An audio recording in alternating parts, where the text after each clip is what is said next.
Welcome to a movie marathon about the history of the famous secret societies. Calculate with us on our website, www.ciphers.news. Mystery schools are the first origins of secret societies. Mystery schools have been in existence since ancient times. Mystery schools equals 216 English ordinal, just like spiritual growth, Dravidian god worship, Christianity and church, Second Coming of Jesus, New World Order, and chronology of the Bible. Teachings were imparted by oral tradition. The first mystery school is the ancient myth of Atlantis, dated circa 2500 BC. Atlantis equals 96 English, ordinal like skeptical, exists, and metaphor. Atlantis hoax equals Jesuit Order, which is a cult we will learn about soon. Then, around 3000 BC in ancient India, Dravidianism was the study of the beginnings of Hindu mystery schools. These are some decodes about how Dravidianism influenced many other subsequent religions and deities.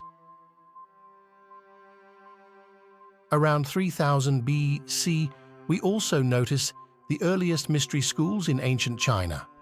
Lo Shu is a form of astronomy numerology. Around 3000 BC, we are all familiar with ancient Mesopotamia, the bedrock of civilization. Mesopotamian culture is critical history for the understanding of the real world and politics.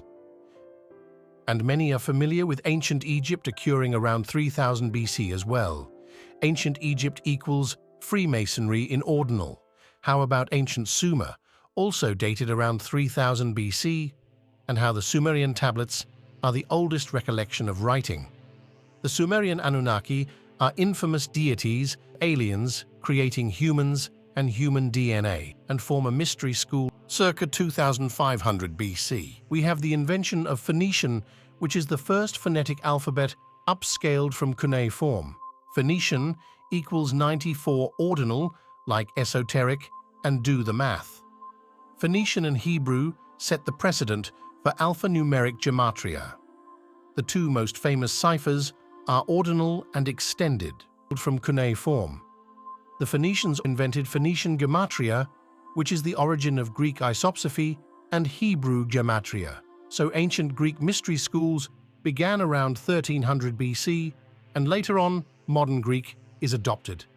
Jesus in Greek has 888 numerology, which is an important reference to infinity. Ancient Israel, dated around 1200 BC, begins the Hebrew alphabet, and gematria is later encoded in the Old Testament. Around 1000 BC, we have evidence of ancient Kabbalah and the Tree of Life. It seems embedded in the English alphabet. Dated around 900 BC, we know about the Maya civilization, which equals 222 English ordinal, like a Mayan pyramid ritual. The Mayan mystery schools believe that this period is called the sixth sun in the Mayan calendar, which is interesting. Ancient Rome officially begins on 753 BC, adopting influence from ancient Greece and ancient Egypt. Ancient Rome has led way to Catholicism in 30 AD, which led to the Knights Templar protecting the Catholics during some period and the Knights creating Freemasonry. Are Freemasons the Gnostic archons that worship the demiurges, the great architect of the universe, a false and demonic demigod, in a satanic plot to keep humanity imprisoned from being enlightened? This documentary explores the symbols and history of Freemasonry, which was officially established in the year 1717 AD. There's a few things to note about what constitutes being a Freemason in one's day-to-day life. First, a belief in a supreme being is a requirement for membership. Second, there are fees associated with becoming a Freemason and maintaining membership. The costs can range from a few hundred to a few $1,000s per year. Third, Freemasons greet one another with a variety of handshakes, all based on one's rank within the organization. There is a handshake for each degree: apprentice, fellow, craft, and master. Fourth, Masonry, like the mysteries, schools conceals all its secrets. Except to those who are the chosen elect, they use false explanations and misinterpretations of its symbols to mislead those who they believe deserve to be misled. Finally, in the guidelines of Freemasonry, if an initiate violates their oath of secrecy, the others plan to harm the culprit.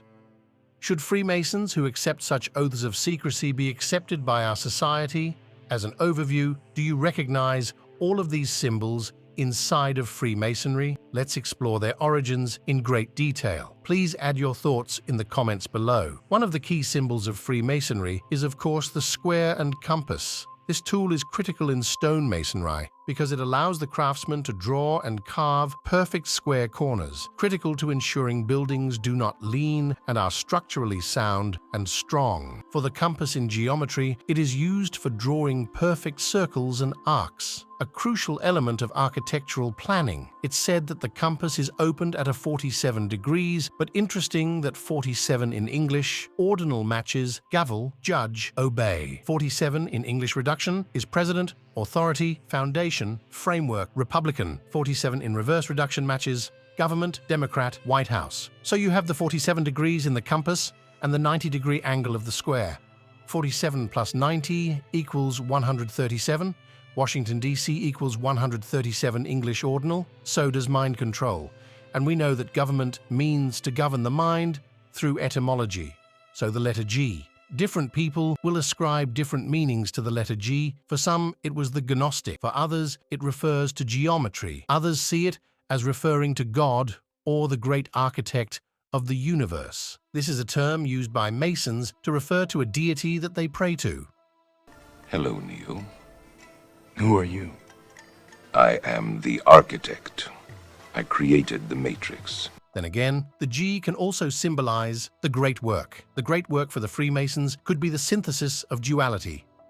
The apron is another element. So many brands use the symbols in their logo, most notably Gmail, the all-seeing eye, which is a reference to the Eye of Horus in the ancient Egypt. It's also called the Eye of Providence, and this first appeared on the Great Seal of the United States in 1782. It was designed by a committee that included Benjamin Franklin, the Freemason, so the Eye of Providence is also depicted above the pyramid on the back of the US $1 bill. This design was introduced in 1935 and was intended to represent the nation's motto, "In God We Trust." And then again, there's 33 degrees in the Scottish Rite of Freemasonry, 33 quals Masonry in English reduction. Famous Freemason Manly P. writes in his book, The Lost Keys of Masonry, that the Masonic Lodge is a mystery school, so modern-day Freemasons appropriated many practices and symbols from famous mystery schools of ancient Egypt, Greece, Judea, and even China. The overlying initiation rites rely on the new members requiring to undergo trials to demonstrate their dedication before learning teachings. Does this all ring a bell? We'll see how all of this merged into the modern-day nefarious Masonry. Let's start from the earliest origin story of mysticism we can possibly find. It's funny that in ciphers, Freemason equals 96 ordinal like Atlantis and exists metaphor and skeptical. Atlantis is obviously a legendary lost city. Apparently, Atlantis could have thrived in the continent of America, and the founding fathers of the United States used the motifs in the Freemasonry literature, The New Atlantis by Sir Francis Bacon, to guide the country. In ancient Egypt, the most common mystery school spanned from about 3000 BC to 30 BC and centered around the god Atum, who was associated with the sun. Atum created other gods, such as Osiris, the god of the afterlife and fertility, and his wife Isis, the goddess of motherhood and magic. The teachings and symbolism of the school were influential and became incorporated into later traditions, including modern Freemasonry. The sigils are number 1, the all-seeing eye, also known as the Eye of Horus or the Eye of Providence, which is a symbol of God's watchfulness over mankind. But according to ancient Egyptian mythology, Horus, the son of Isis and Osiris, which is a man with a falcon head, lost his left eye in a battle against his evil uncle Set. So the eye was damaged, but it was later healed by the god itself. Horus was the god of writing and knowledge. The Eye of Horus became a symbol of healing, protection, and restoration from evil. The pyramid, which is a symbol of the divine structure of the universe and represents the ascent of the soul towards God. These motifs are often used in Masonic rituals and symbolism.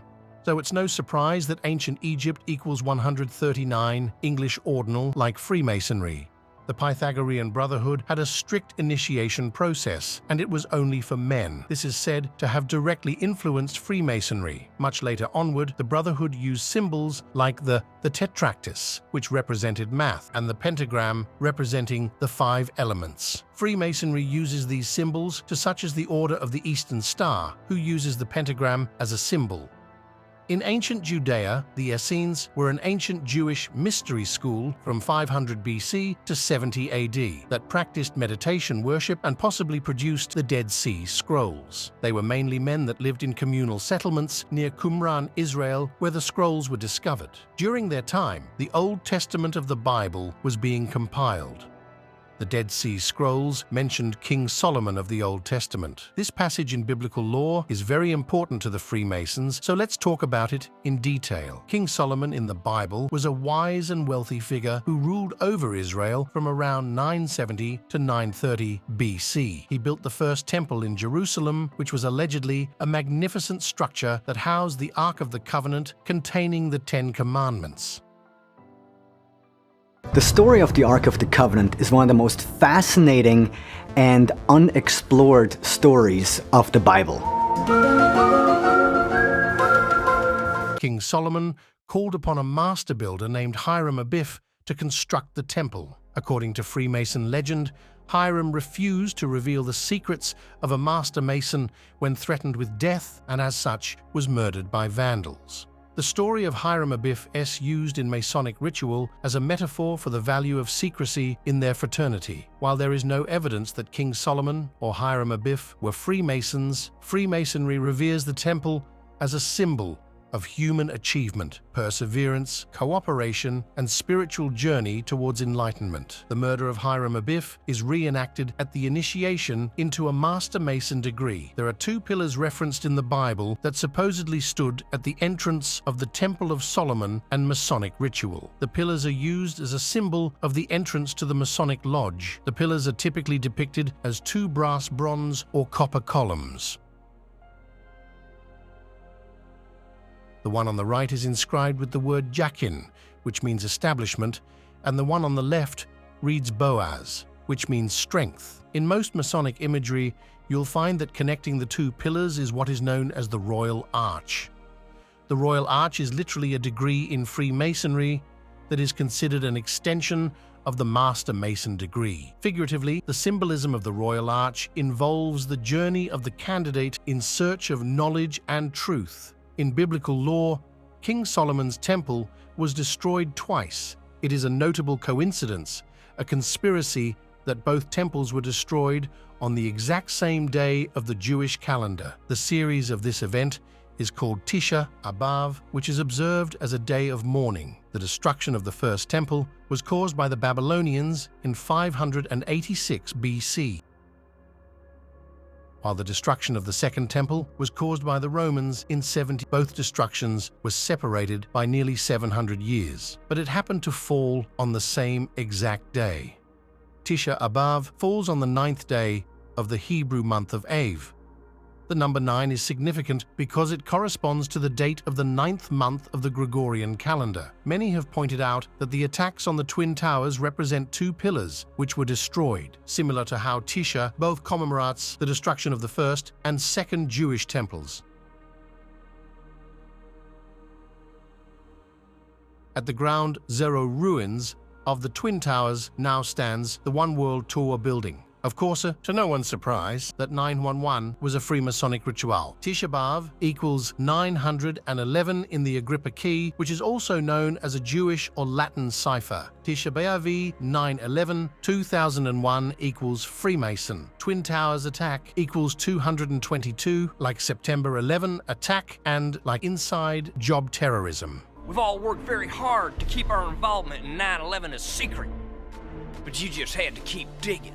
Let's now look into the ideas of polarity that Freemasons use, such as a 2-headed eagle, which represents duality. This concept likely dates back to the Taoist mystery school tradition that began in ancient China, which was around 4th century. This revolves around the concept of the Taoist cycles, including the yin and yang symbol. Similar to yin and yang, the Masonic checkerboard is a symbol frequently used in Masonic art, which represents the floor of the lodge or the floor of the Temple of Solomon. The floor is checkered in black and white squares, which represents the dualistic nature of the universe and reminds Masons of the necessity to balance good and evil, light and dark, and positive or negative. However, consider this, that for Freemasons, black and white is not just a duality. Most people who get into studying this kind of topic with the whole Illuminati and the many facets of that have already noticed these dualistic portrayals in the content that they're making. And I would say it goes beyond that. It's not just about the traditional dualism that most people are thinking about. It's not just about equality of opposites.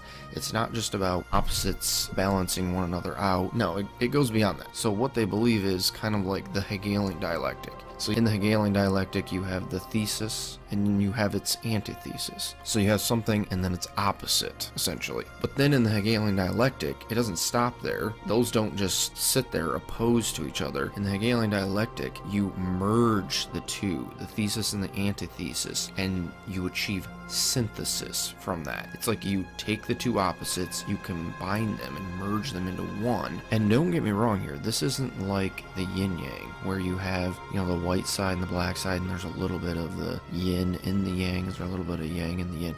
No. What they're talking about is actually commingling all of it. They would take the white side and the black side and just completely amalgamate all of it into one, so that you would almost have like a gray circle, and that's all that would be left. To understand what Freemasons could possibly want out of synthesis of polarity, we have to study the next mystery school that we're going to cover now. They call this the Great Work. Aleister Crowley taught this, and people that influenced him and all kinds of people in the occult have been teaching this for a long time. That essentially, and here's the big kicker, the thing that they won't tell you, they believe that when you finish this great work, and what the great work is combining and merging, synthesizing all opposites into one whole. And they believe that when you complete this great work, that you'll achieve apotheosis, that man will become God. And even that in and of itself is the same dualism that we were just talking about. God and man are complete opposites, and that's what they're trying to achieve with the great work. They're trying to merge the two and make them one. But the crazy thing is how they actually plan to accomplish all this. And you have to view it through the eyes of Gnosticism, because like I said, they're Gnostics. This is the story of the ancient Judeo-Christian Gnostics, who bring forth the concept of an evil demiurge and the archons that worship evil. Many say that the Freemasons want to create a portal which equals 82 English ordinal like demiurge. Again, some people argue that the G Freemasonry could stand for Gnosticism, and that's what we'll explore briefly. And what Gnostics believe is the physical realm is actually just a construct. It's not the real realm. There's actually a realm above it filled with gods and goddesses.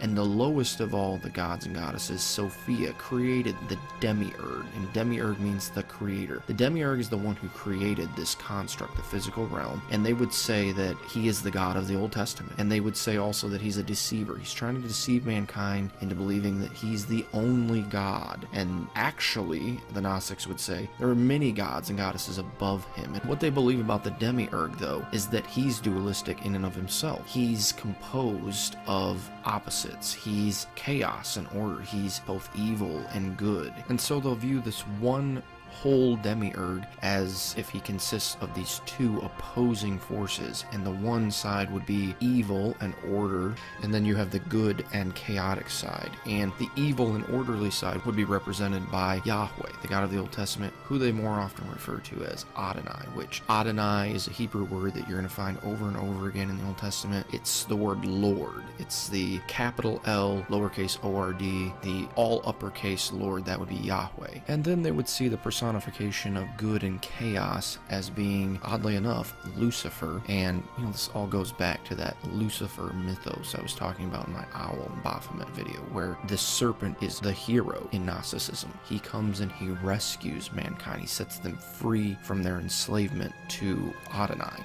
If Freemasons were to appropriate Gnostic mythology and demonize it, it's possible that they would choose to worship the demiurge, as it's often portrayed as a negative figure.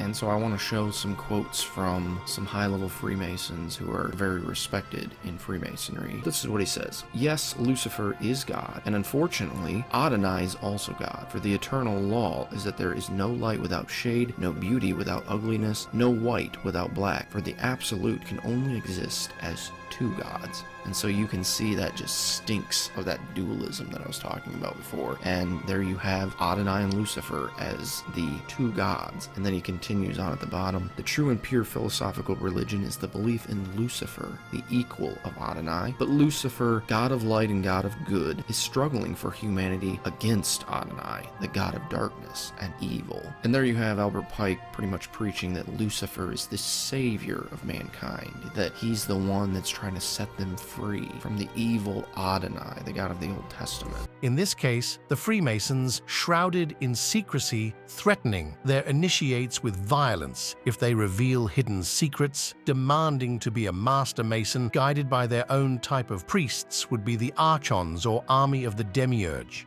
The Archons, who are like Freemasons, are sort of like Agent Smiths of the Matrix, forcing humanity to be concerned with only material aspects. Historians believe that modern Freemasonry may have developed from the Knights Templar, who were formed in Jerusalem after the First Crusade to protect Catholic and Christian pilgrims. The Knights Templar took headquarters near the Temple Mount, where King Solomon's temple was thought to have been throughout the Crusades. The Templars became a powerful and wealthy organization across Europe, with land and churches in many countries. However, their wealth and influence eventually led to their downfall, where they became a target of envy and suspicion. In 13,007 AD, the King of France was in debt to the Knights Templar, and with the help of the Pope, who defected against its own army, ordered for the Knights' arrest. The Templars were accused of heresy, blasphemy, and other crimes, including worshipping a satanic idol known as the Baphomet. There were accusations that the Knights Templar were sacrificing children to the Baphomet to gain power. On an interesting note, the Dead Sea Scrolls indicate that, according to the Hebrew Atbash cipher, which was a simple substitution cipher used to encode words by replacing each letter of the alphabet with another. The word the Baphomet was a coded translation for Sophia, which was a flawed deity in Gnostic mysticism, so there is reason to believe the Knights Templar were appropriating Gnostic beliefs, such as the term Sophia and the Demiurge, two demons of Gnostic lore. In the year 13,012, the Pope dissolved the Knights Templar. Their remaining members either joined other orders or went into hiding. Some Knights Templar fled to Scotland and preserved the secrets of their order there. They are believed to have united with the Freemasons and found a lodge in Scotland as early as 1420. Rosslyn Chapel is a significant site for those who believe in the link between the Knights Templar and the Freemasons, and it contains intricate carvings that appear to be Templar and Masonic symbols. This chapel is known to millions as a key location in Dan Brown's The Da Vinci Code. On June 24th, 1314, the Knights Templar helped Scotland win a battle against England, which led to Scotland's independence for almost 300 years. So it's no wonder that some members of the Knights Templar later joined the Freemasons and founded the Grand Lodge of Europe on exactly June 24th in the year 1717. This date was important to both groups because it was the day of the Scottish victory and is considered a holy day for the Freemasons. It seems like the Knights Templar waited until the opportune time to establish Scottish Freemasonry. In conclusion, the Knights Templar were a medieval Catholic military order that existed from the 12th century to the 14th century, while Freemasonry is a fraternal organization that originated in the late 16th or early 17th century. The honorable roots of Freemasonry go back to ancient times when stonemasons formed guilds to protect their trade secrets and ensure fair wages. Freemasonry was a term that arose in England from the French term franc-maçon, which in turn derives from the French term for freestone mason. Freestone was a type of soft quarry stone used by the most skilled masons, known as Freemasons, to carve ornate decorative elements. So in England, the majority of the rank were known as roof maçons or rogues maçons, while the more skilled craftsmen who worked in freestone and who became architects and contractors were known as Freemasons. As Christianity spread, these guilds became associated with building churches and cathedrals. These skilled craftsmen were called operative masons and had specialized skills required for important structures. To prevent unqualified masons from posing as skilled workers, they established a secret code word for qualified master masons. I'd give anything to get into the stonecutters. What do they do there, Dad? I'm a member! What do they do? What don't they do? Oh, they do so many things, they never stop. Oh, the things they do there, my stars. You don't know what they do there, do you? Not as such, no. I'm a stonecutter! I'm a member! Huh? Ah, here it is! The Stonecutters! This is it! My ticket in! In the 1540s, these lodges began accepting passive members such as bankers, merchants, landowner owners, magicians, and scientists who wanted to belong to the organization, despite lacking a builder's background. And by the sacred parchment, I swear that if I reveal the secrets of the stonecutters, may my stomach become bloated. Welcome to the club number 908. You have joined the Sacred Order of the Stonecutters, who since ancient times have split the rocks of ignorance that obscure the light of knowledge and truth. Now let's all get drunk and play ping pong. Let's take a look at some of the first initiated Masons to see what kind of people we're dealing with. Sir Christopher Wren was an important figure in operative Freemasonry at the time. He was the English architect who oversaw the tremendous rebuilding of London after the Great Fire of 1666. He was the last Grand Master from the ranks of the active Freemasons who were builders and craftsmen. In the early 1700s, the lodges under the Grand Master ceased to take place due to him aging. So in the year 1717, they constituted themselves a Grand Lodge of England to revive the prosperity of the order and resolve to hold annual assemblies. They chose a new Grand Master from among themselves. This event is considered the birth of modern Freemasonry. So in 1717, the Grand Lodge of England changed from an operative society where members knew how to build architecture to a society that effectively forced out the true stonemasons. Passive Masons were called accepted Masons or speculative Masons. The conversion of the Freemasons from a craftsman's guild to a powerful organization of social conspiracy had begun. So this is when some dark political forces utilized this expansion of the lodges for their own purposes. London thereafter became the headquarters of a secret power which grew ever faster. Freemasonry first arrived in the United States in the early 18th century with the establishment of lodges in Pennsylvania, Massachusetts, and other colonies. The first documented lodge in America was established in Philadelphia in 1731, and by the time of the American Revolution, there were several lodges in the colonies. Many of the founding fathers of the United States, including George Washington, Benjamin Franklin, and Paul Revere, were Freemasons, and Freemasonry played a significant role in the early history of the country. Of the 46 US presidents, 14 have been confirmed Freemasons.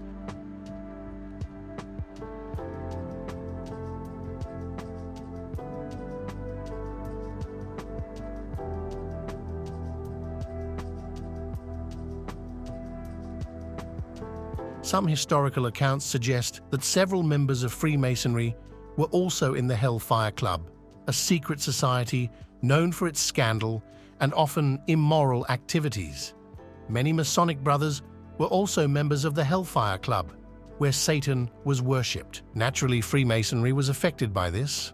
Another prominent member of both was Benjamin Franklin, before returning to America, where he became Grand Master of the Freemasons. In Pennsylvania, the order has been completely infiltrated by destructive forces.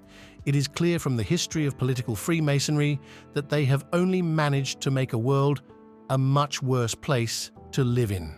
I'm gonna steal the Declaration of Independence. Get this, the layout of Washington, D.C. was designed in 1791 by the Masonic architect Pierre Charles L'Enfant. The White House is at the center of this magic pattern. By drawing straight lines between the 5 most important structures in Washington, D.C., one can form a pentagram. How about the Pentagon? There is no doubt that Masonic conspirators plotted against this nation from its very inception to the present hour. How about the obelisk in Washington, D.C., which again is a reference to ancient Egypt? It says it's 555 feet tall. Times that by 12 to get the same information in inches, and you get 6,660 inches. 666. There's an obelisk in the 3 independent city-states of the world: the city of Washington, D.C., the city of London, and the Vatican. Okay, so there was an anti-Masonic movement that happened in the United States around the year 1828 because some people thought the Freemasons were getting too powerful. This was partly because of former Freemasons named William Morgan disappeared after threatening to reveal the Masons' secrets. Many people suspected the Masons were involved in Morgan's disappearance, which led to public outrage and calls for the Masons to be disbanded. But the movement declined in the year 1830s. Overall, the origins of Freemasonry are complex and multifaceted, with influences from various intellectual and philosophical movements. While much is still not known about the early history of the organization or what they're up to now, its enduring symbols and rituals continue to spark our curiosity as they are blamed for many nefarious New World Order actions. Even the fake astronaut who allegedly didn't go to the moon, Buzz Aldrin, was a Freemason. So what do you think about the history of Freemasonry?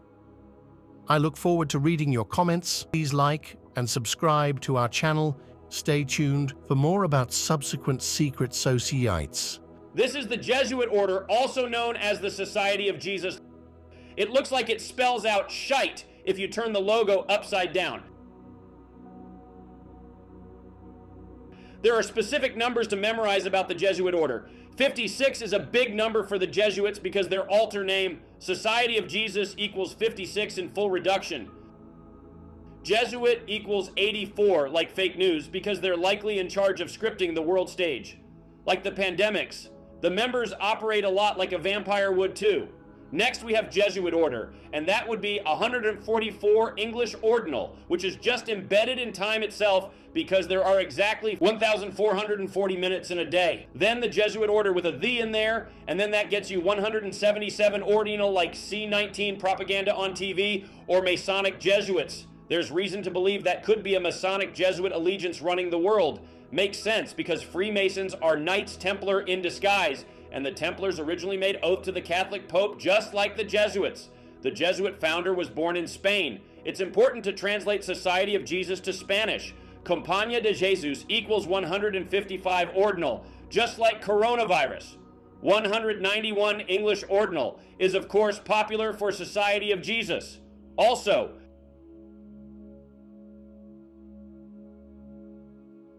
we will see the number 201 is important to the Jesuit Order. Let's start from the beginning of its history. The Jesuit Order is a Catholic secret society founded by Ignatius of Loyola during the Counter-Reformation in the year 1534 AD. However, it was not formally recognized as a religious order by the Catholic Church until the papal bull was issued by Pope Paul III in the year 1540. Keep this number in mind, 154. Since its inception, the Jesuit Order continues their imperialist goal of promoting the Catholic faith and carrying out colonizing missionary work around the world. For some reason, even though they are called the Army of the Pope, the Jesuits were unlike the warriors of the Knights Templar. Instead, they became known for formal indoctrination. Then they built hierarchical, authoritarian, and dogmatic brainwashing religious education. The Jesuits were known as the Black Robes, which equals 121 like Antichrist. Wonder why we graduate school with black robe. A lot went down by the Catholics in the year 1582. First of all, the first Jesuit Bible was published. If you calculate the name of the Bible plus the year it was released, which was the Douay-Rheims Bible in 1582, or DRB Jesuit Bible 1582, you get the number 154 in ordinal, like 1540, the year the Jesuit Order initiated. In Latin alphabet, numbers translates to numeric alphabety. Second of all, Pope Gregory XIII introduced the Gregorian calendar in the year 1582 as well. It's called the Gregorian calendar. It was invented by the Catholic Church, by Jesuit priests in the 1580s. Finally, around this time, the English language was shifting towards exactly 26 letters, likely for the Jesuits to be able to impose neural linguistic brainwashing, mind control with ciphers or gematria, in tandem with false flag events to secretly infiltrate and rule the world. It's interesting that King James I of England had a negative view of the Jesuit order. He considered them a threat to the Protestant Church and the English monarchy. In 1604, King James passed a law banning the Jesuits from entering or residing in England, and in 1624, he signed a proclamation declaring the Jesuits to be the enemies of the state. James' distrust of the Jesuits was largely due to their involvement in various plots and conspiracies against Protestant rulers, including the Gunpowder Plot of 1605, which was an attempt by the Catholic rebel Guy Fawkes to blow up the House of Lords and try to assassinate King James the First. Remember, the 5th of November, gunpowder, treason and plot. But why do man celebrate the 5th of November though? James is king now, yeah? And remember, James is Protestant, innit? So the Catholic man them's like, nah, blood, think man serving some Protestant king. Ain't no Protestant, you know? Man is Catholic all the way, fam. So these men, yeah, they've met up in one pub, innit? And they come up with one plot, the gunpowder plot, innit? Yeah? They're gonna buy a bare gunpowder, yeah? And then, like, put it underneath the parliament, yeah? Wait till them man, they open up parliament, yeah, on the 5th of November, yeah? Right? And blow up King James. What about Guy Fawkes? I left him in a locked room with 36 barrels of gunpowder. And soon it'll be midnight. This night is now recognized as Bonfire Night, and it's what's inspired the anonymous mask.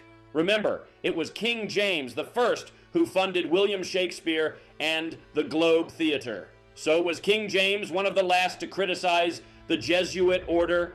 This is a quote about Catholics from the Protestant King James, the first in his political writings, whereby purists, not Babylon, which is Rome, shall be the seat of the Antichrist. The Jesuits are people who seek to undermine and overthrow all the authority and to set up their own tyrannical power in its place. As of the Act of Settlement of 1701, the English monarch cannot be a Catholic or married to a Catholic. But it seems these are just bureaucratic formalities because it seems, regardless of how conspicuous the borders may be, the three independent city-states of London, Washington, D.C., and the Vatican seem to align with each other anyway. So is the Jesuit Order the most powerful secret society of them all? Let's review a brief timeline of when the Jesuit Order, the Catholic quiet army of the Pope, infiltrated the whole wide world. So now the Jesuits live in 112 countries, which in ordinal equals Catholicism. 1548. The first Jesuit school in Italy is established 1556. St. Francis Xavier arrives in India and begins missionary work. 1557. The Jesuits establish a mission in Japan. 1568. The Jesuits are granted permission to enter China. 1682. Jacques Marquette and Louis Joliet, Jesuit missionaries, explore the Mississippi River. 1758. The Jesuits are officially suppressed by Pope Clement XIV, but they continue to operate in secret. In 1814, the Jesuits are restored as an order by Pope Pius VII. 2013, Jesuit Pope Francis is elected as the leader of the Catholic Church, becoming the first Jesuit to hold this position. He is known for participating in the inclusive capitalist organization, selling out the Bible for monetary purposes, as well as liking bikini model photos on his Instagram account. How about promoting the clot shot when there could be aborted fetal tissue in there? So look at the number 201 in English ordinal, because the full name of Pope Francis is Jorge Mario Bergoglio, and he has that 201 ordinal. This matches Mark of the Beast vaccine, as well as William Henry Gates from the Bill Gates Foundation, who funded Event 201. So now there are about 27 U.S. colleges in the USA that are Jesuit. What you have found about the Jesuit Order? Please welcome all partying Illuminati! I love you, Jay-Z. Queen Bee! Illuminati, Most of the information distributed surrounding the Illuminati stems from the Knights Templar and the Freemasons, as well as the Jesuit Order, which we've talked about previously. But finally, the Bavarian Illuminati is what we'll talk about now. The founding of the Bavarian Illuminati can be traced back to when a man named Adam Weishaupt founded the secret society in Bavaria, Germany. Most mistake him for a liberator. Like this clip will show his point of view. I am the founder of the Illuminati, and my goal was to create a new world order. I am Adam Weishaupt, a German philosopher and founder of the secret society known as the Illuminati. I was born in 1748, and after studying law and philosophy, I became a professor. It was during this time that I became interested in the ideas of the Enlightenment and the need for social and political reform. In 1776, I founded the Illuminati, a secret society that aimed to promote rational... But few will realize he was a son of a devout Catholic, and as such, he was educated by the Catholic Jesuits for 18 years. He joined the Jesuit Order, the army of the Pope himself, in 1765. During his time as a Jesuit, he became a professor of law at the University of Ingolstadt in 1772.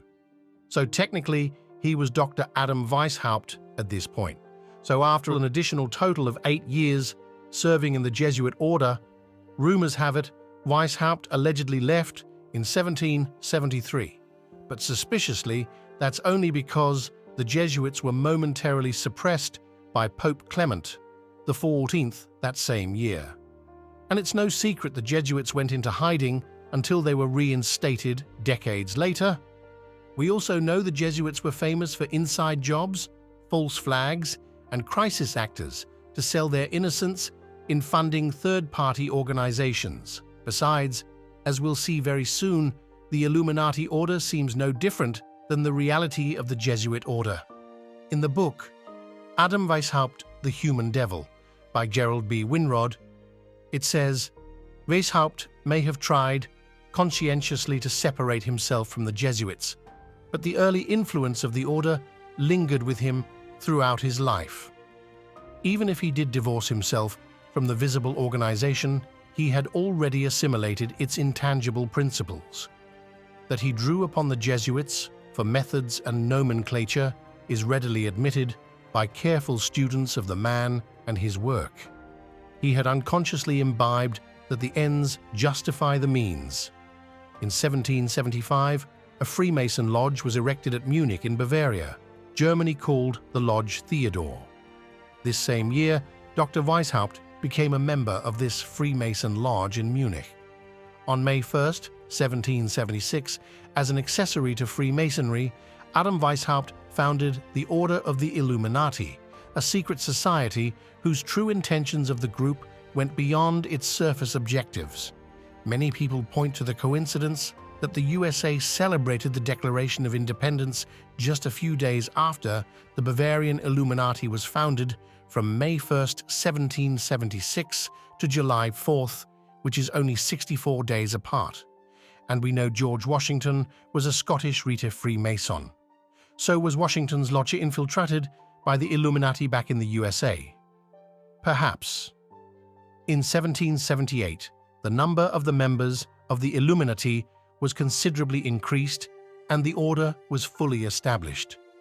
The Illuminati infiltrated all levels of society, including international Freemasonic lodges, governments, militaries, and educational systems.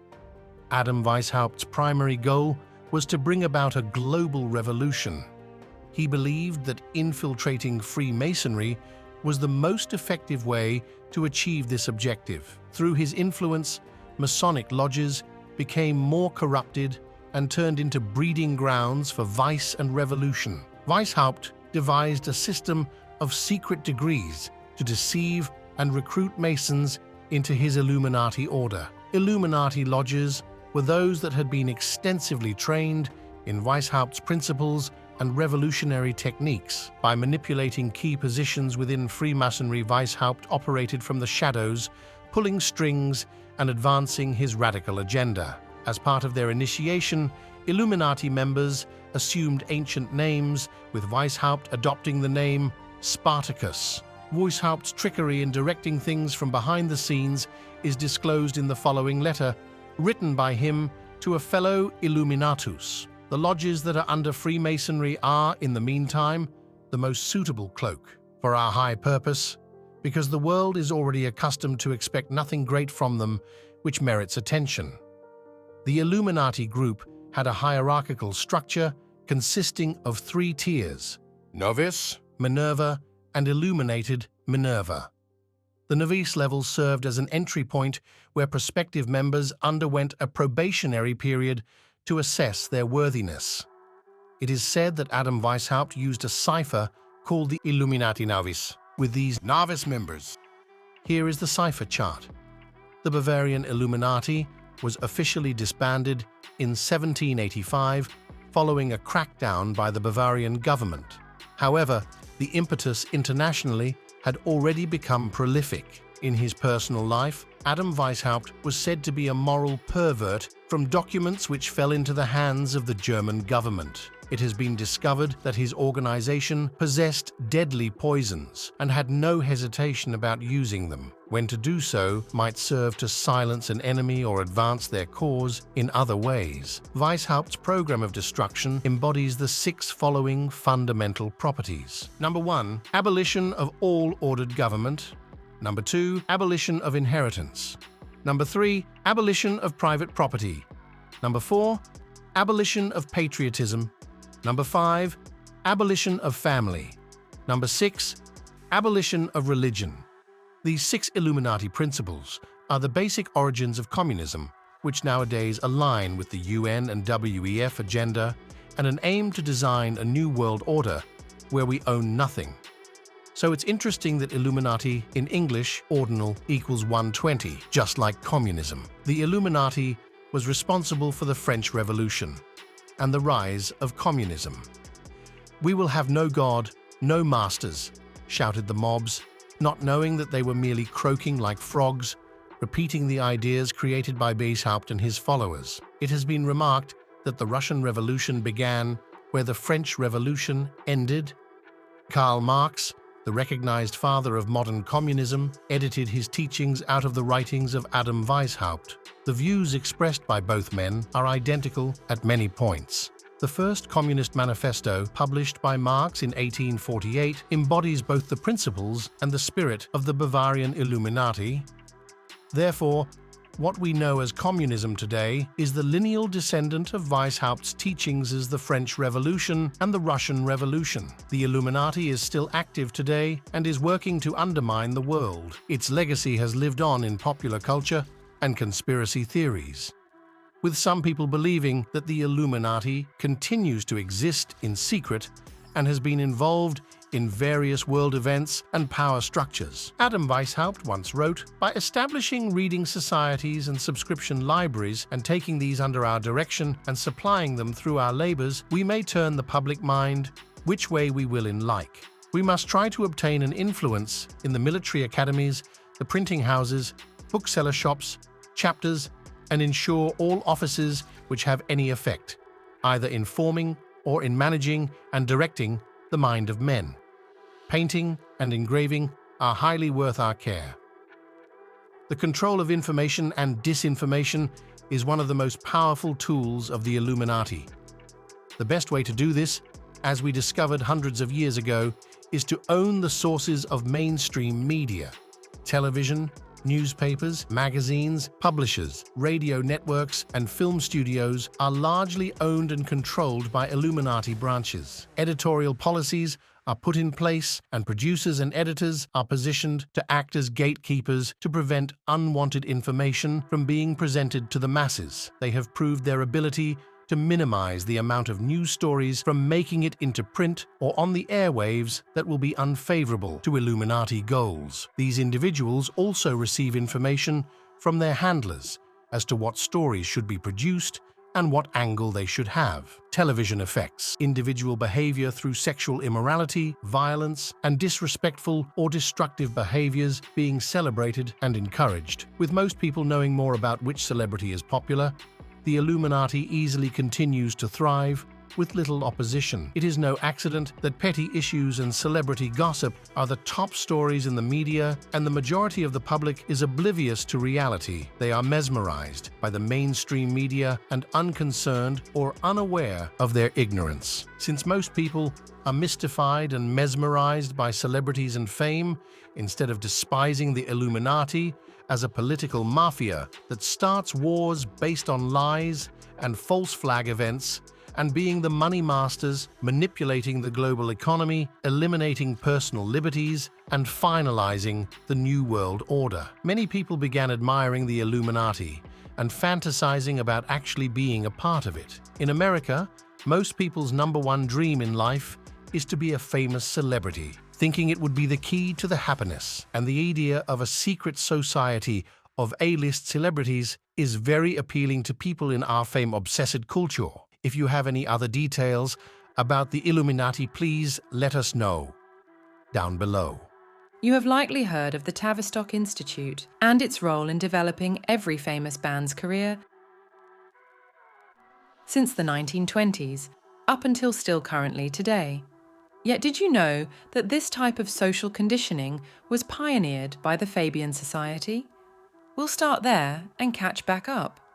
The Fabian Society was founded on January 4th, 1884, in London, and it is Britain's oldest political think tank. The Society has been at the forefront of developing political ideas and public policy for over 140 years. Their tyrannical purpose is forming a single global socialist state. For reference, the beginnings of Tavistock was initiated way later, in 1920, while formally the Tavistock Institute was founded in 1946. So let's talk about the Fabian Society. In 1884, the small group of English intellectuals who formed the Fabian Society had a goal to establish the same classless, godless, socialistic one-world society envisioned by Karl Marx and the Illuminati's Adam Weishaupt, however differing in the execution.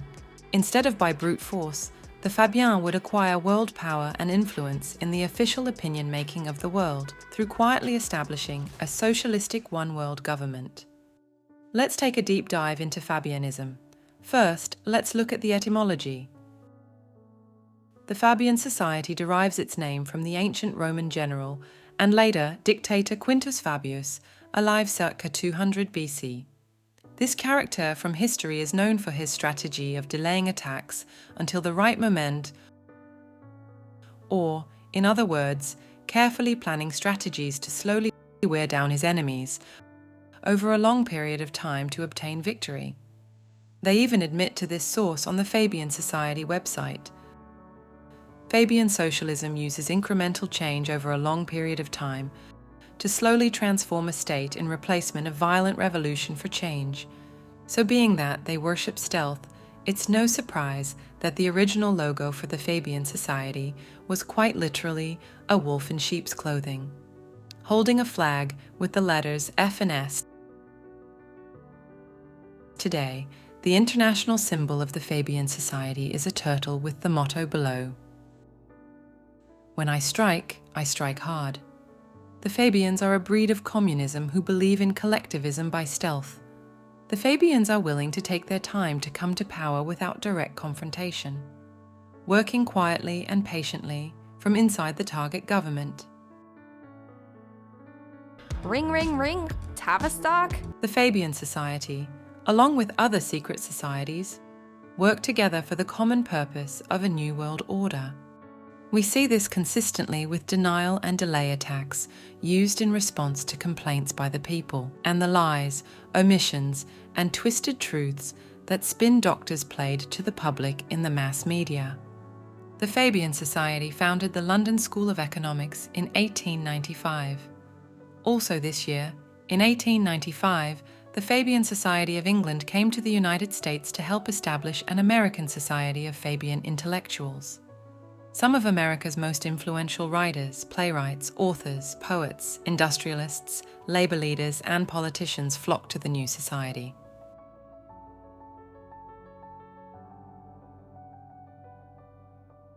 Not surprisingly, one wealthy American family from which the Fabians infiltrated would be the Rockefellers, who have funded countless Fabian projects from the early 1920s onward. The Rockefellers are covert Fabian socialists. David Rockefeller, who graduated college around 1936, wrote a sympathetic senior thesis on Fabian socialism at Harvard and studied left-wing economics at the Fabian Society's London School of Economics. Remember, it would be the Rockefeller Foundation who would later fund the Tavistock Institute in 1946. So can you see the money trail forming? In 1946, also, the Fabian Society helped found the International Court of Justice at The Hague and were largely involved in the creation of the United Nations and the League of Nations. To this day, the Fabians are very strong advocates for the catastrophic anthropogenic global warming pseudoscience, because they are the types of people who have hijacked the environmental movement in order to use it for their political advantage. Their intent is to use environmental issues as a means to cause people to unite and demand that the issues be fixed, intending us to demand a global government that has the authority to fix global warming, quote unquote, because sovereign national governments lack that ability. This is classic Hegelian dialectic: problem, reaction, solution. So the United Nations Agenda 21 is an example of a Fabian Society program that sets international requirements of how people must live, learn, travel, eat, and communicate. Fabian Society members have infiltrated national and regional governments worldwide. Some control governments, and their idea of a perfect world resembles a system fascistic to its core and administered through a form of scientific socialism. This is very similar to the coronavirus, WHO, pandemic scamdemic. Now it is time for some ciphers decodes, also known as gematria. So Fabian equals 33 in English ordinal. There are 33 degrees in Freemasonry. Fabian agenda equals 65 English ordinal, like music and pandemic.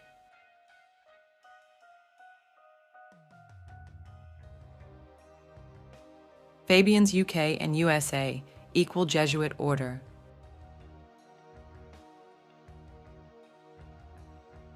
Fabians and Tavistock equal Society of Jesus, the alter name of the Jesuits. Fabian agenda in the 1960s equals flower power and psychedelic rock, which are controlled opposition movements.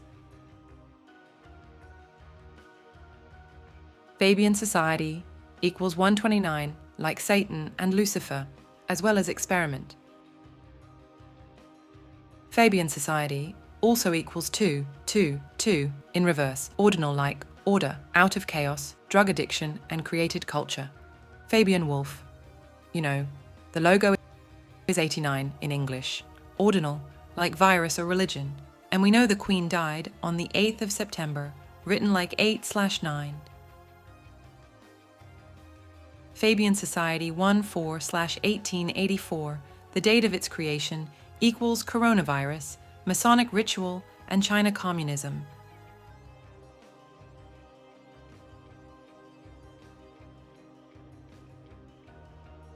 Basically, you can blame most propaganda evil in the mainstream news on Fabian socialists. Take a look at this quote.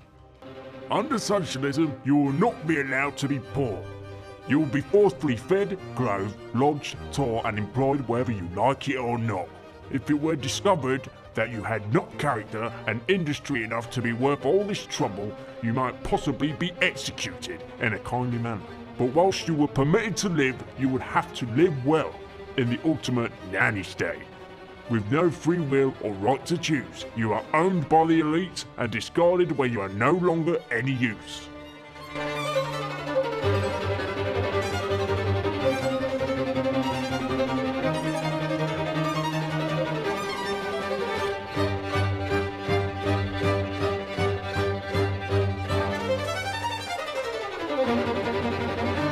We're going to talk about one of the most famous billionaire families, the Rockefellers, and break down their criminal history into a few chapters to expose the trauma they've caused on Earth.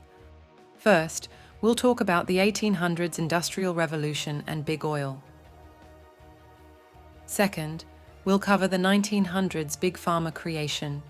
Third, we'll talk about the early 1900s efforts to indoctrinate American education. And the fourth chapter will focus on the 1930s and Rockefellers' funding of World War II eugenics programs.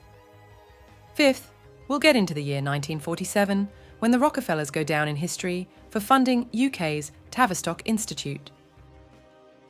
Here's Chapter 1, the Industrial Revolution and Big Oil.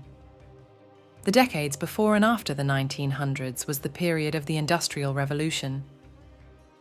This is where many of the legendary billionaires made their fortune via the railroads, the automobile industry, and big oil. The founder of the Rockefeller Foundation, John D. Rockefeller, became one of the wealthiest men in the United States back in 1870, when he and his business partners founded Standard Oil of Ohio. By the turn of the 20th century, Rockefeller controlled 90% of all oil refineries in the US through his oil company, Standard Oil, which was later on broken up to become Chevron, Exxon, and Mobil. With this prosperity came an increase in Rockefeller's psychopathic interest in social engineering disguised as philanthropy. In the last segment of this secret society, Money Trail, Subliminal Mind Control series, we learned that the Fabian Society, along with other secret societies, worked together for the common purpose of a new world order. In 1895, the Fabian Society of England came to the United States to help establish an American society, and the Rockefellers were one of those families indoctrinated to stealth communist collectivism. We will now show you phony philanthropy. Chapter 2, The Creation of Big Pharma. Around the year 1900, scientists discovered petrochemicals and the ability to create all kinds of chemicals from oil. Scientists guessed that many pharmaceutical drugs could be made from oil. In 1901, the Rockefeller Institute for Medical Research was established, which later became Rockefeller University. This was an opportunity for Rockefeller, who saw the ability to monopolize the oil, chemical, and the medical industries at the same time. The most malicious thing about petrochemicals was that everything could be patented and sold for high profits. But there was one problem with Rockefeller's plan for the medical industry. Natural herbal medicines were very popular in America at that time. Almost half the doctors and medical colleges in the US were practicing holistic medicine, using knowledge from Easterners and Native Americans. Rockefeller, the monopolist, had to figure out a way to get rid of his biggest competition. So he used the classic strategy of problem, reaction, solution. That is to create a problem and scare people, and then offer a pre-planned solution. He went to his buddy Andrew Carnegie, another plutocrat who made his money from monopolizing the steel industry, and devised a scheme. From the prestigious Carnegie Foundation, they sent a man named Abraham Flexner to travel around the country. He would report on the status of medical colleges and hospitals around the country. This led to the Flexner Report, which gave birth to the modern medicine as we know it. Needless to say, the report talked about the need for revamping and centralizing our medical institutions. Based on this report, more than half of all medical colleges were soon closed. Homeopathy and natural medicines were mocked and demonized, and even doctors were sent to jail. The audacity! Rockefeller money has been used to degrade natural prevention of sickness and disease, and instead promotes the use of manufactured, patented, big pharma drugs. Drugs are manufactured mainly from coal tar derivatives. And besides being in the oil business, the family has for decades been heavily invested in the drug manufacturing concern. Scientists received huge grants to study how plants cure diseases, but their goal was to first identify which chemicals in the plants were effective, and then recreate a similar chemical, but not identical, in the lab that could be patented. A pill for an ill became the mantra for modern medicine. Back in the early 1900s, the Rockefeller Foundation chose to grow focus on health and medical education, granting money to Johns Hopkins University to expand its medical schools and facilities. Johns Hopkins University would later go on to host Event 201, alongside the World Economic Forum and the Bill and Melinda Gates Foundation. Event 201 was the scamdemic simulation exercise that ran in 2019, circa the communist COVID-19 Ground Zero timeline happening in Wuhan, China. So now here we are, 100 years later, churning out doctors who know nothing about the benefits of nutrition or herbs or any holistic practices. We have an entire society that is enslaved to corporations for its well-being. America spends 15% of its GDP on healthcare, which should really be called sick care. It is focused not on cure, but only on symptoms, thus creating repeat customers. Chapter 3, Bribing the Education System to Help with Transition and Change of Minds for Doctors and Scientists. Rockefeller gave more than $100 million to colleges and hospitals. The current American school system took root around the turn of the century. In 1902, John D. Rockefeller founded the General Education Board, which provided major funding for schools across the country and was especially active in promoting the state-controlled public school movement. At the ultimate cost of $129 million, the General Education Board provided major funding for schools across the nation and was very influential in shaping the current school system. Remember that Fabian Society and gematria equals 1, 2, 9 English ordinal. This is the classic carrot and stick approach. If we follow the money, does education not play a larger role in manipulating the consciousness of human beings? Rockefeller needed employees, so he created a school machine to mass-produce them for him. It is no mistake that financial education is not taught in schools, which encourages self-reliability. It goes without saying that by controlling the textbooks, the Rockefellers gained access to the minds of millions of students in the government schools. Each year, the Rockefellers can dump up to half their incomes into their pet foundations and deduct the donations from their income tax. The foundation pays no capital gains tax and no income tax, so those funds can continue to multiply. Chapter 4, World War II and the Eugenics Agenda in the 1930s. Throughout World War II, the Rockefeller Foundation helped fund the research institutions behind the Nazi programs of sterilization and euthanasia, known as the Eugenics Agenda. The USA Rockefeller Foundation and Germany's dictator Adolf Hitler came together in their efforts to support eugenics and the research throughout Germany in the 1930s. They both saw the possibilities of future order determined by eugenics. People genuinely believed that some groups were innately inferior due to genetic differences. The Foundation sought to make eugenics a global movement, naturally selecting the prime bloodlines while suppressing the reproduction of those they deemed more feeble-minded, such as the minority groups.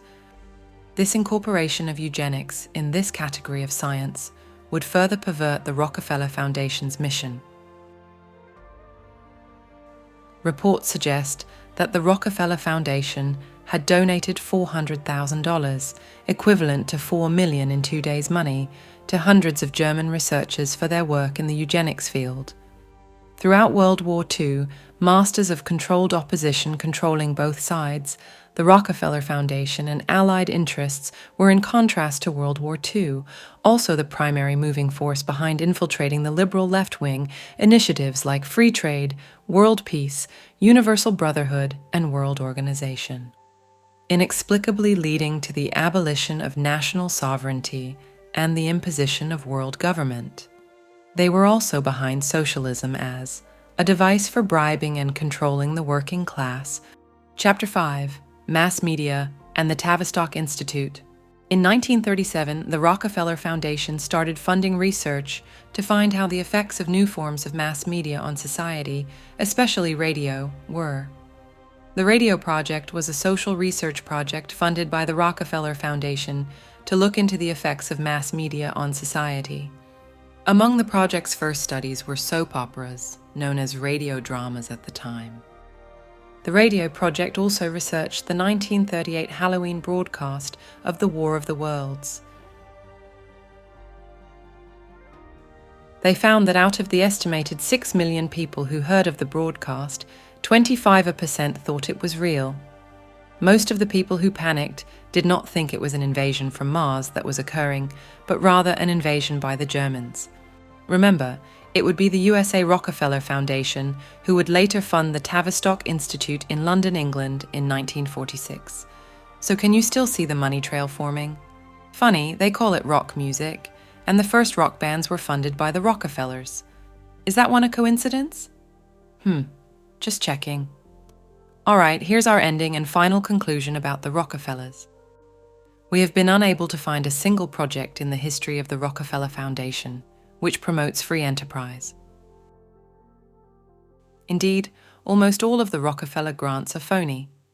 Funds have been used directly or indirectly to promote economic and social collectivism, which is socialism, communism, and fascism.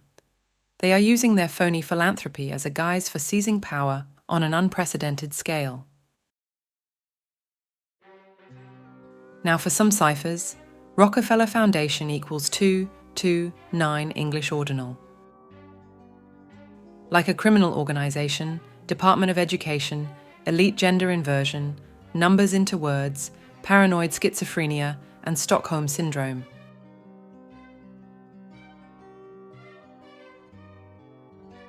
About the Flexner Report.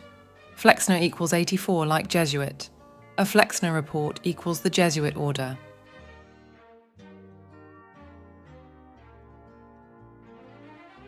Stay tuned for the next segment on the Tavistock Institute.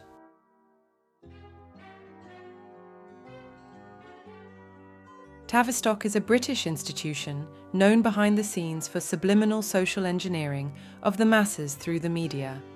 It has over a 100-year history, so we'll break it down into 2 chapters.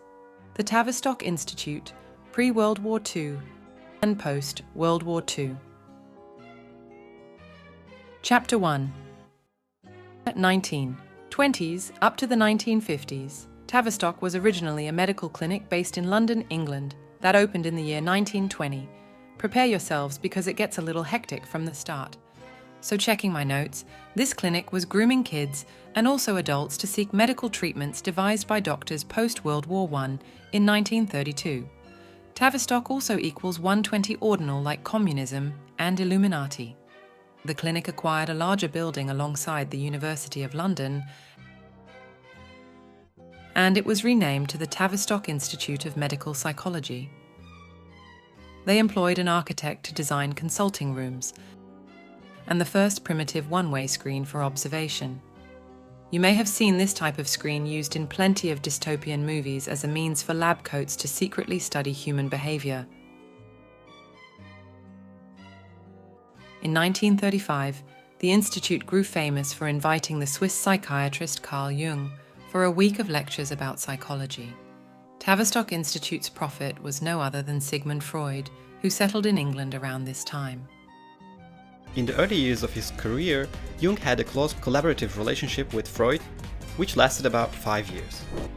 By 1939, there were 90 Tavistock doctors and up to 18,000 patients. However, World War II had begun, and half their team, 44 members of the staff, were called into active duty. Their team became known as the Invisible Army, in quotation marks as they called themselves, working on training and morale, the interrogation of prisoners, propaganda for the enemy, and clinical support for the army. In this Money Mind Control series, the oldest UK think tank, the Fabian Society from England, was instrumental in proliferate aiding stealth covert socialist communism through propaganda. Tavistock was created 36 years after the Fabian Society, so their trail is related. We also recently exposed how the Rockefellers were an American covert Fabian billionaire family acting on phony philanthropy to accomplish socialist, communist, and fascist agendas. The Big Oil Rockefeller Foundation had started funding Tavistock since 1934. at the same exact time that the Monopolist Foundation was also paying out millions of dollars in grants for eugenics programs in Germany. The Tavistock Institute's projects were a follow-up on the work of the German scientists known as Frankfurt Institute for Social Research, or the Frankfurt School, which focused on the study and criticism of culture developed from the thoughts of Freud. And it's crazy that the Rockefeller Institute was funding both England and German research to bring a British invasion of music to the USA. Remember, we also explained that the Rockefellers were heavily investing in the radio project, which studied soap operas or radio dramas, such as War of the Worlds radio broadcast. So post-World War II, the US Rockefeller Foundation funded a huge grant that created a new subdivision called the Tavistock Institute of Human Relations in London. Sage of K explains the history of Tavistock perfectly. So let's watch an excerpt from his excellent video titled Sage of Quay, Mike Williams, The Essentials of Paul is Dead. Make sure to subscribe to his channel if you haven't already. We appreciate his work. Tavistock was founded in 1920 as the Tavistock Institute of Medical Psychology. In September 1947, it became the Tavistock Institute of Human Relations. Note September being the 9th month, and the sum of the last two digits of the year 47 totaling to 11, and we have the 9/11 date being played again.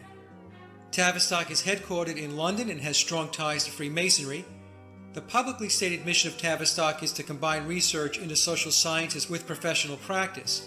However, alternative researchers have found that Tavistock is in the business of modifying individual behavior through psychology, meaning they are developers of mass mind control.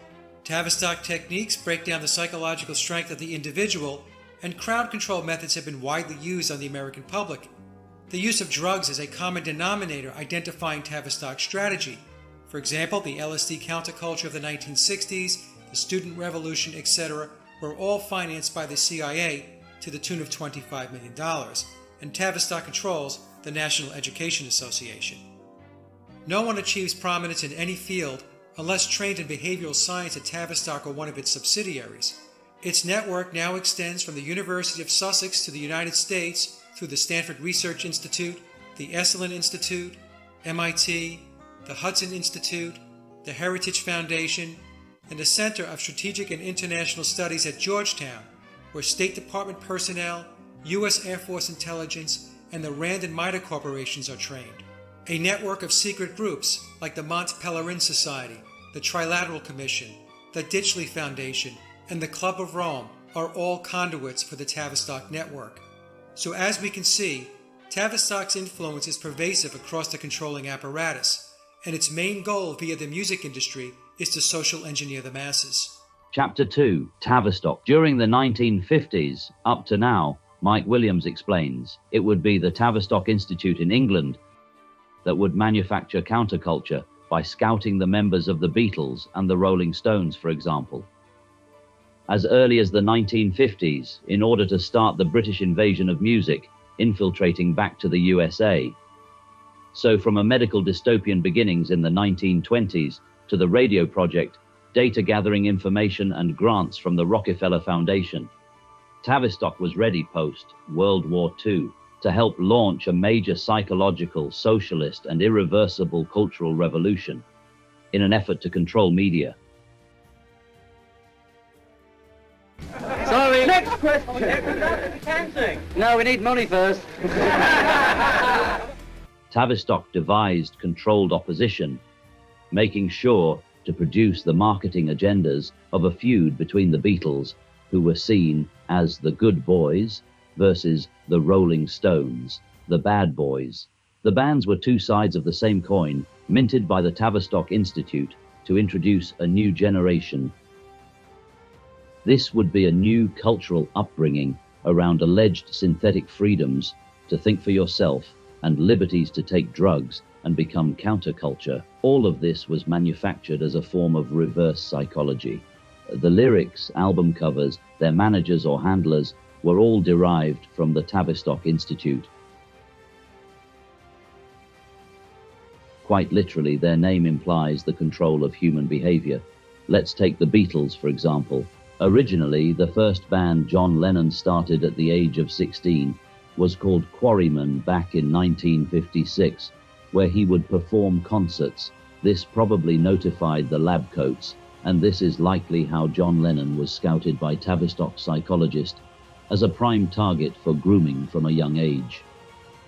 In ciphers, John Lennon equals 121, like alphanumeric, and Tavistock was about to use alphanumeric military cryptography as a form of neuro-linguistic mind control. That same year, the notoriously confusing character of Paul McCartney, side note, like in Mike Williams' research, there's major controversy about who Paul is or was, and if he has had multiple people playing his character. But watch our videos on the Beatles conspiracy to find out more. For now, just note that Paul McCartney, the person we see in the media today, is a sworn Freemason. So, can we really believe anything about his origin story? In 1997, the Queen knighted him for his services to music and granted him the title of Sir Paul. Sworn Freemason, Sir Paul McCartney. Okay, well, what we wanted to say earlier is that it's suspicious that also in 1956, prior to Paul meeting John Lennon, Paul McCartney's mother died during a questionable surgery. Was this the first blood sacrifice that the boy, Paul, needed to make in order to pledge his allegiance to Tavistock? What do we mean by the boys were scouted? Well, it's also suspicious that John Lennon was quickly recruited in 1957 to the Liverpool College of Art, which would have been infiltrated by Tavistock Institute. That same year, in 1957, Paul McCartney watched a concert by the Quarrymen and meets John Lennon, entering the band that would later form the Beatles. John. Paul, meet a man from school. Paul plays too. I'm John. Paul. In 1958, John Lennon's mother would also die, which would infamously create a bond between John Lennon and Paul McCartney, who would both be mourning and or recently groomed and initiated into a lifelong contract agreement with their handlers at the college. The introduction of 4 mop-top dudes with incredible talent from a town in Liverpool, England, to continue to influence generations even today, was a scientifically planned, well-executed agenda to steer the youth to a counterculture they could identify with by giving teenagers false choices and influencing their culture through music. In 1994, Tavistock signed a major contract with NASA to evaluate the effects of its space program. You heard that right? Tavistock and NASA equals 155, like Tavistock, 1960s and Masonic ritual plus coronavirus. I mean, honestly, what isn't the Tavistock Institute involved in? Today, the Tavistock Institute operates a $6 billion a year network of foundations in the US, all funded by US taxpayer money. Remember the Astroworld atrocity in 2021? How similar does Travis Scott sound to the word Tavistock? There were people sacrificed at Astroworld while Travis Scott was performing and the screens were displaying, "See you on the other side." That is an honest depiction of how satanic and sadistic the reverse psychology of Tavistock plays on the world stage.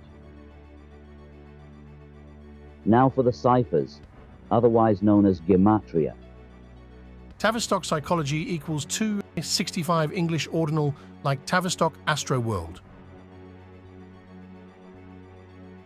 The Invisible Army equals Tavistock and Fabians. Tavistock equals 120 English ordinal, like communism and Illuminati. Plus, collusion, corrupted, and fake story. Tavistock, founded in 1920, equals the Fabians and Tavistock.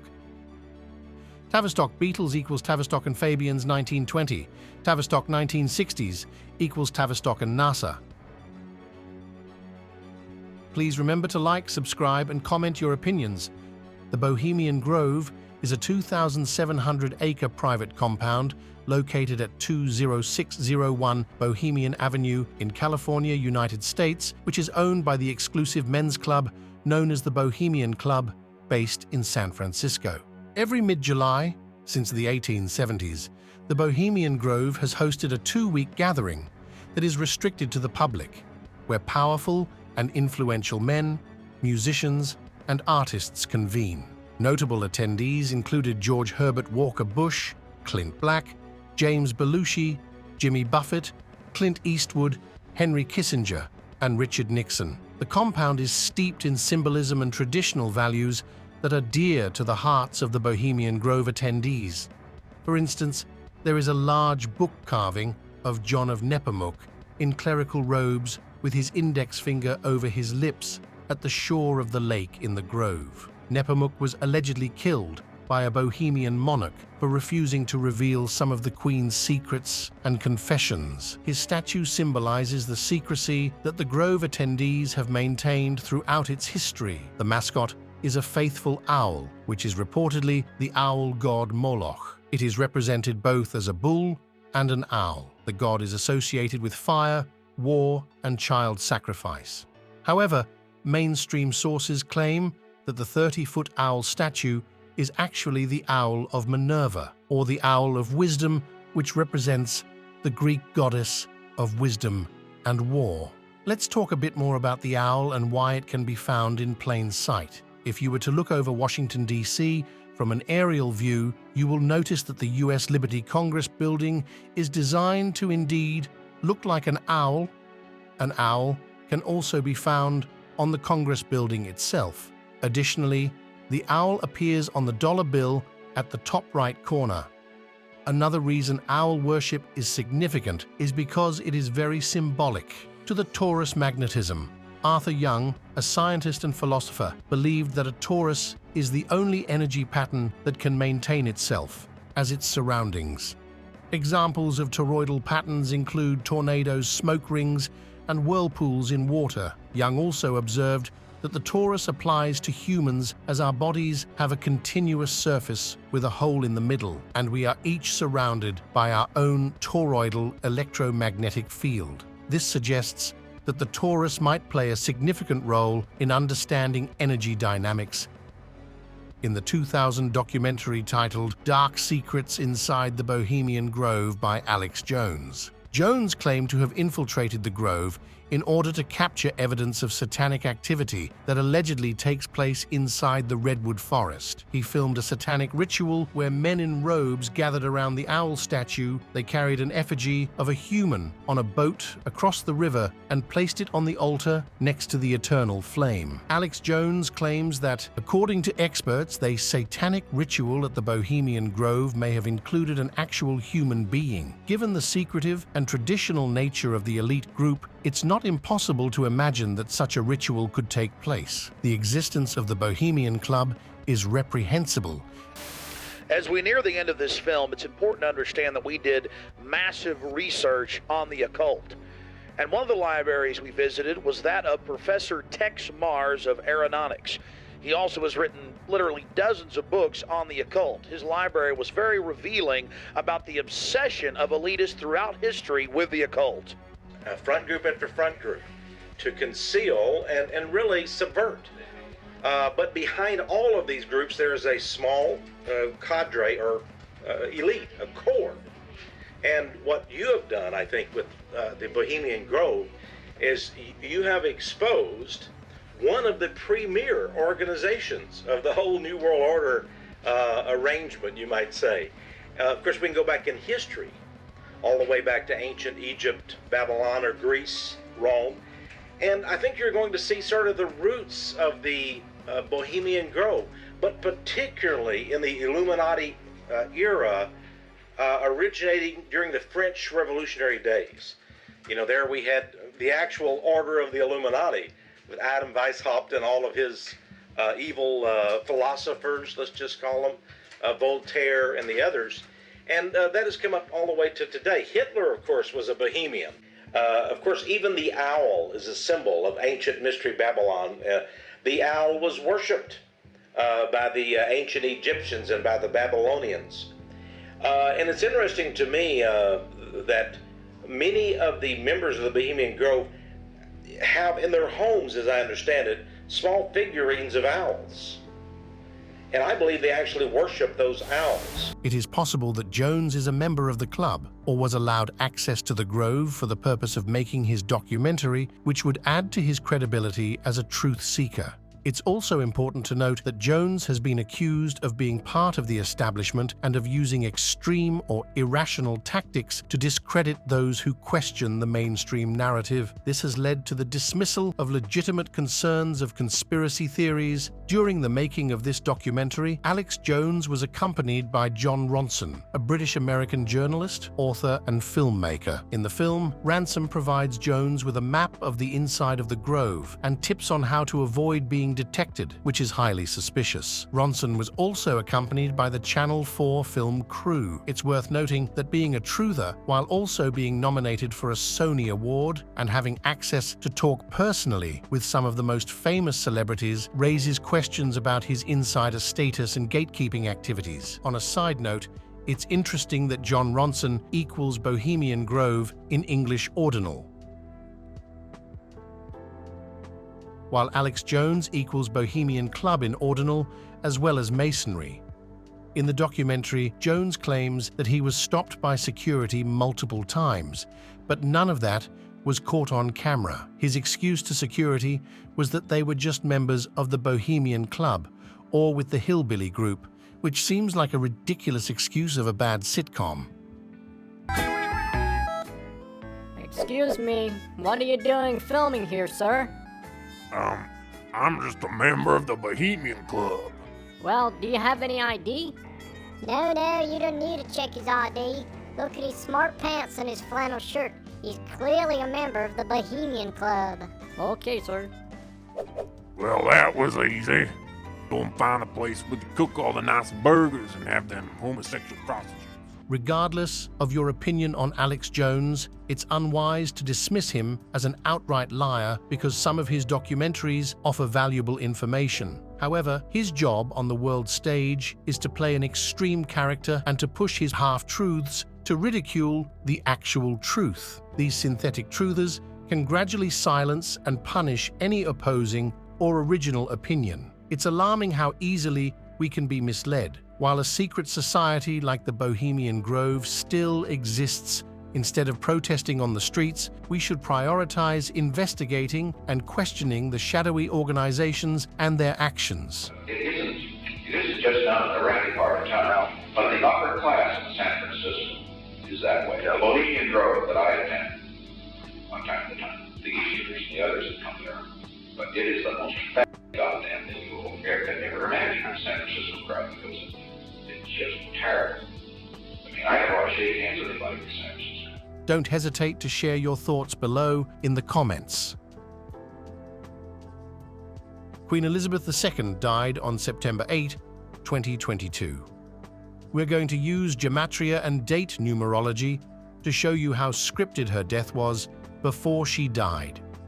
It's important to note that the Queen was allegedly vaccinated for COVID-19 in 2021.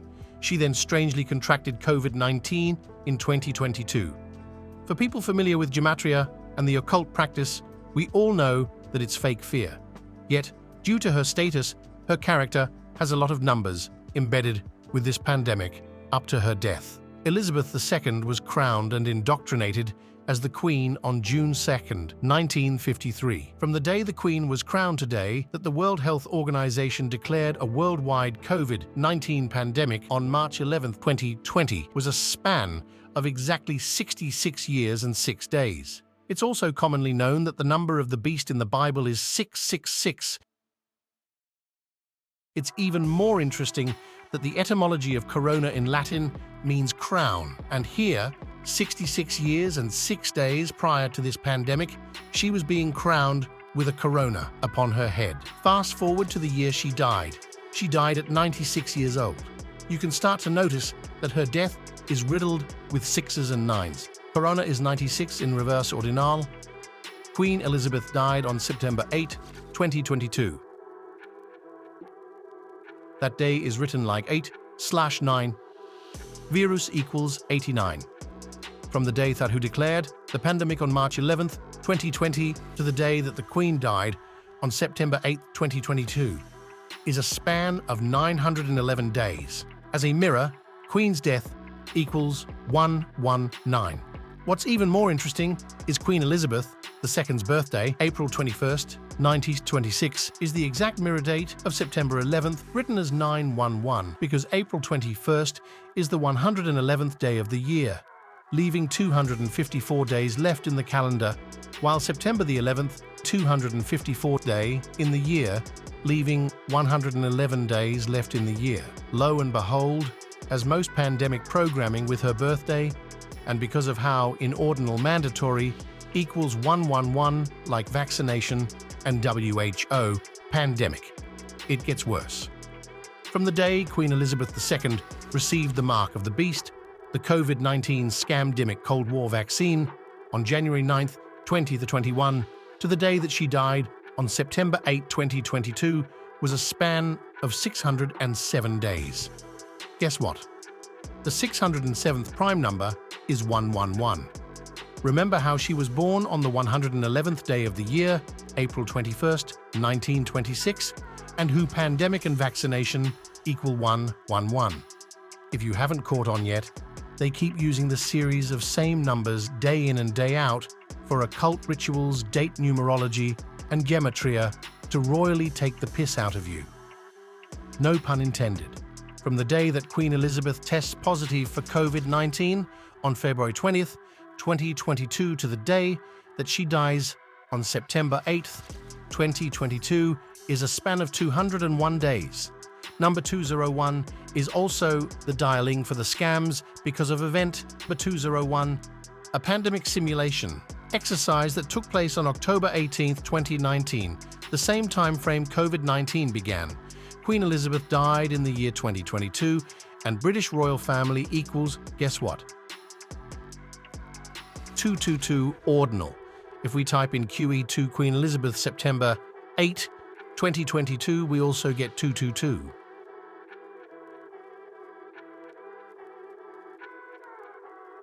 We also want to point out, when she died, there was a procession called Lying in State. In the calculator, lying in state equals 155 English ordinal, like coronavirus and Masonic ritual. It all happens by the numbers. The alternative reason this keeps happening is that it's all coincidence. We're schizoids, and there is absolutely nothing going on with these numbers. What is more probable? How about the coronation of King Charles III? It all begins with the founding of the World Health Organization in 1948, which also happens to be the birth year of Charles III, the new King of the UK. The 48th prime number is 223. And here we are in year 2023, where Charles III was just crowned as the new king on May 6th, internationally spelled as 5/6. In the full reduction cipher, royal family equals 56, like coronavirus, rebranded flu, COVID outbreak, mind control, and live in fear. Notice that King Charles's coronation takes place 3 years and 56 days after the WHO declared a coronavirus pandemic. Also, keep in mind, the coronavirus outbreak was first announced to the world 5 weeks and 6 days, the event. 201 scamdemic simulation. The date of the coronation in England is written as 6/5. 65 is mirror of 56. Pandemic equals 65 in English ordinal. At the event, a lot of people noticed the Grim Reaper. Grim Reaper equals 65 in full reduction, like United Kingdom and Westminster Abbey, where the coronation took place. Also, the phrases subliminal messages and NHS and key workers, as well as vaccine passports, also equal 65 in full reduction. Keep in mind, the first coronavirus death was recorded in the UK on the 65th day of 2020. Also, the UK promoted 2-meter rule propaganda. 2 meters is 6.5 FT. It's interesting that the Reaper equals 96 in ordinal, how Corona equals 96 reverse ordinal. Also, we talked about how Queen Elizabeth II died at 96 years old. Corona equals 66 English ordinal, like Charles. And we know that Corona is Latin for crown. King 6, 5, 20, 23, Coronation equals 2, 0, 2, ordinal like Coronation concert. Of course, the American pop star Katy Perry and also the iconic legend Lionel Richie find their way to England because both their names equal 139 English ordinal like Freemasonry. Shout out to everyone who contributed for their decodes on this Secret Society series. Make sure to give the Truth Society a follow. Thanks for watching. Let us know your thoughts below. If you enjoyed this, give us a follow. Stay tuned for our second chapter on secrets we have yet to cover. Cheers!